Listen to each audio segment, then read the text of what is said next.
Hello viewers, welcome to interesting review channel. இன்றைக்கி நம்ம பார்க்க போகிற படம் என்னென்னா twilight of the warriors walled in. இந்த படம் ஹாங்காங்கில் எடுத்த படம். இந்த படத்தோட ஒன்லைன் என்ன அப்படின்னு சொல்லிட்டு பார்த்துருவோம். இந்த படத்தில் பார்த்தீங்கன்னா ஒரு ஹீரோ வந்து அகதியாக ஹாங்காங்க்கு வராரு. வந்து அவர் வந்து பார்த்தீங்கன்னா ஒரு குரூப்புக்காக சப்போர்ட் பண்ணி, ஒரு டான் குரூப்புக்கு சப்போர்ட் பண்ணி ஒரு குத்து சண்டை போட்டியில் கலந்துக்கிட்டு சண்டை போடுறாரு.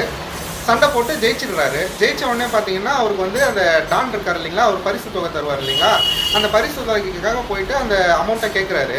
உடனே அவங்க டான் என்ன சொல்கிறாரு, நீ வந்து என்னோடய குரூப்பில் வந்து சேர்ந்துரு, நல்லா ஃபைட் பண்ணுற, நீ என் கூட இருந்தீங்கன்னா நீ நல்லா இருக்கலாம், என் பேச்சை கேளு அப்படின்னு சொல்லும்போது, இல்லை எனக்கு அதெல்லாம் வேணாம், நான் வந்து எனக்கு இந்த ஊரில் ஐடி வேணும், அதனால தான் நான் வந்து இந்த பணத்தையே நான் வந்து கேட்குறேன் அப்படின்னு சொல்லும்போது, அவர் வந்து ஐடியா நாங்களே ஐடி தருவோமே, ஒரு 2 வாரம் கழிச்சு வான்னு சொல்லி அனுப்பிச்சிடுறாங்க. அமிச்ச உடனே திரும்ப 2 வாரம் கழிச்சு வந்து ஐடி கேட்குறாரு. இந்த டான் குரூப்லேருந்து ஒருத்தர் வந்து டூப்ளிகேட் ஐடி ஒன்று கொடுக்குறாரு. இது வந்து ஒரிஜினல் ஐடி இல்லையே, எனக்கு ஒரிஜினல் ஐடி தான் வேணும் அப்படின்னு சொல்லிட்டு கேட்டோன்னே அதெல்லாம் முடியாதுன்னு சொல்லி இந்த டான் குரூப் வந்து அவரை திட்டி அனுப்புகிறாங்க. அனுப்பும்போது பார்த்தீங்கன்னா அவர் ரொம்ப மனக்கவலையில் அங்கே இருக்கிற ஒரு பையை தூக்கிட்டு ஓடிடுறாரு. உடனே இந்த டான் குரூப்பில் இருக்கக்கூடிய ஆளுங்க எல்லாரும் அவரை துரத்துறாங்க. துரத்தும் போது அவர் போயிட்டு வால் சிட்டிங்கிற ஒரு இடத்துல போயிட்டு ஒரு பில்டிங்குள்ளே போயிடுறாரு. வால் சிட்டிங்கிற ஏரியா வந்து பார்த்தீங்கன்னா ஒரு பெரிய ஒரு டான் இருக்கக்கூடிய ஒரு ஏரியா. அது வந்து இந்த டான் ஆளுங்களும் அங்கே போகக்கூடாது, அவங்க வந்து இங்கே வரக்கூடாதுன்ற மாதிரி ஒரு கட்டுப்பாடு இருக்குது. இவர் வந்து அந்த ஏரியாக்குள்ளே போனோடனே இவங்களால அங்கே உள்ளே போக முடியல. அதுக்கப்புறம் அந்த வால்டு சிட்டிங்கிற ஏரியாக்குள்ளே இவர் போன உடனே என்ன திடுக்கிடும் திருப்பங்கள் நடந்துச்சு, இவர் வந்து என்னென்ன சிக்கல்கள் வந்துச்சு, என்னென்ன விளைவுகள் வந்துச்சு, இவர் அந்த பிரச்சனைகள்லேருந்து எப்படி வெளியே வந்தார், என்ன சந்திச்சார், அந்த வால் சிட்டிக்கும் இவருக்கும் என்ன சம்மந்தம், எல்லாமே தான் இந்த படத்தோட முழு கதை. இப்போ நம்ம இந்த படம் ஏன் பார்க்கணும் அப்படின்னு சொல்லிட்டு சொன்னோம்னா, நம்ம ஒரு 90s கிட்ஸ் இருக்காங்கன்னு வைங்களேன், ஒரு 80s கிட்ஸ் இருக்காங்கன்னா, அப்போல்லாம் ஜாக்கி சான் படம் நம்ம ரொம்ப விரும்பி பார்ப்போம். அப்போ வந்து பார்த்திங்கன்னா இந்த சைனீஸ் படம்னாலே ஃபைட்டு வந்து ஸ்பெஷலாக இருக்கும். அந்த ஃபைட்டுக்கு ஒரு சிமிலராக பார்த்திங்கன்னா இந்த ஃபைட் வந்து கனெக்ட் ஆகுது. எப்படின்னா, ஃபஸ்ட்டு நீங்கள் ஒரு கொஞ்ச நேரம் ஒரு ½ அன் ஹவர் படம் பாருங்கள், அதில் வரக்கூடிய ஃபைட் சீன்ஸு எல்லாமே உங்களுக்கு கனெக்ட் ஆச்சுன்னா இந்த படம் கண்டிப்பாக நல்ல படம். இந்த படம் உங்களுக்கு வந்து ஒரு ஃபஸ்ட்டு ½ அன் ஹவர்லேயே உங்களுக்கு செட் ஆகணும்னா அது வந்து ஸ்கிப் பண்ணுற மாதிரி ஆகிடும். இந்த படத்தில் பார்த்தீங்கன்னா என்ன ஸ்பெஷாலிட்டினா, லாஜிக்லாம் எதுவுமே கிடையாது. ஆனால் வந்து என்னென்னா, இந்த படம் வந்து அப்படியே நீங்கள் எந்த லாஜிக்கும் இல்லாமல் அப்படியே ஃப்ளோவாக ஒரு ஃபைட் சீன்ஸ்லாம் எனக்கு பிடிக்கும், ஆக்ஷன் படம்னா எனக்கு பிடிக்கும் அப்படின்னா இந்த படம் கண்டிப்பாக உங்களுக்கு ஒர்க் அவுட் ஆகும். ஒரு க்ளீன் என்டர்டெய்னருங்க, ரொம்ப சூப்பராக வந்து பண்ணியிருக்காங்க எல்லாருமே. இந்த படத்தில் வர ஒரு 2 சீன் சொல்லணும் அப்படின்னு பார்த்தீங்கன்னா, ஒரு 2 நண்பர்கள் அவங்களுக்குள்ள ஒரு பெரிய ஒரு மனஸ்தாபம் ஆகிடுது. அப்போ வந்து பார்த்தீங்கன்னா அவங்க வந்து கண்ணை கட்டிக்கிட்டு, ஏன்னா 2 பேரும் வந்து ஃபைட் பண்ணுறாங்க. அப்போ வந்து பார்த்தீங்கன்னா ஒரு தடவை ஒரு நண்பன் வந்து இன்னொரு நண்பனை வந்து ஒரு வெட்ட போகிறாரு. அப்போ கிட்ட வரும்போது அவருக்கு மனசு வரல, ஐயோ எப்படா நண்பன். அதே மாதிரி இந்த நண்பன் வந்து அந்த நண்பரை வெட்ட போகும்போது கிட்ட போன உடனே அவருக்கு மனசு வரல. உடனே வந்து 2 பேரும் என்ன பண்ணுறாங்க, கண்ணை கட்டிக்கிட்டு நம்ம வந்து சண்டை போடுறாங்க. அந்த சீன் பார்க்குறதுக்கு ஒரு இன்ட்ரெஸ்ட்டாக இருக்கும்.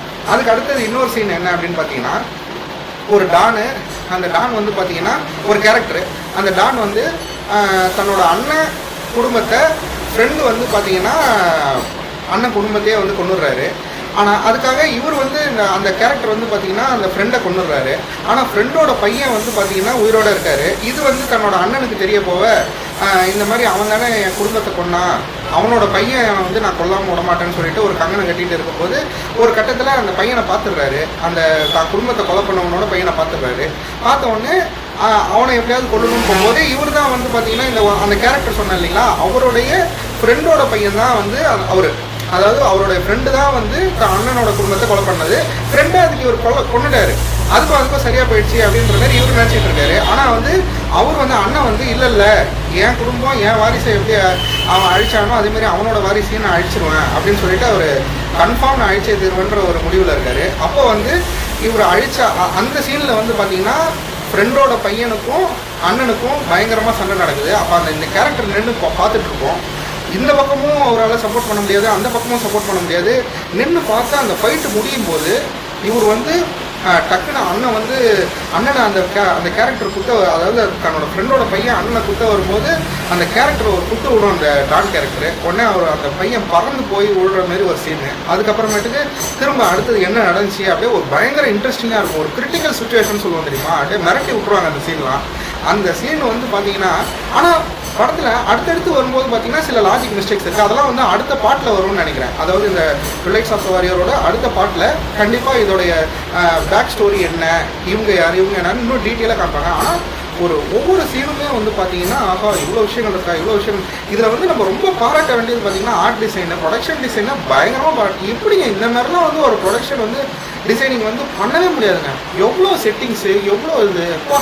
ஆனால் பார்த்தீங்கன்னா ஸ்டோரி வந்து ஒரு பேசிக் ஸ்டோரி தான், அதுக்குள்ளே எவ்வளோ வந்து பயங்கரமான விஷயங்களை மிங்கிள் பண்ண முடியுமோ பண்ணி வச்சுருக்காங்க.